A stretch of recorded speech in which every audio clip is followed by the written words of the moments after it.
Aiwa, mhuri yeZimbabwe pane nhau dziri kufamba dzichienda dzichiti aiwa deputy spokesperson weTCC Gift Ostallos Siziba haasi kuzocontesta, haasi kuzoapia paballot paper pamaby-elections ari kuitwa muna February. Aiwa, mhuri yeZimbabwe tiri kuona kuti anouya achipikisa ari confident pakaipo mhuri yeZimbabwe. Sandokana wasati wasubscribe like utina on the bell icon pathis channel tinombochiona maupdates anokupa pano paZim News Live.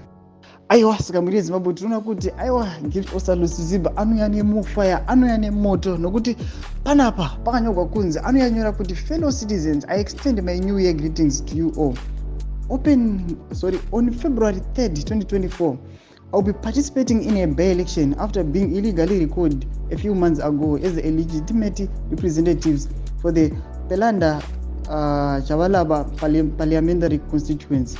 This recall was orchestrated by the elements sponsored by the regime rather than by the people who elected me and the TCC as the leader, President Advocate Nelson Chamisa, that supported my candidacy in the August 23rd, 2023 general elections. I am fully aware of the challenges that lie ahead of this election. Sa arikuya achiti achiya nemofa achiti aiwa kunyakwe vanhu vakati I'm not gonna contest, ini ndikuzouya ndichizocontesta muma-by-elections iwaya. Saka mhuri yeZimbabwe chimbotipai mafungiro mbozoti muri kuti kudii pamusoro penyaya iyi.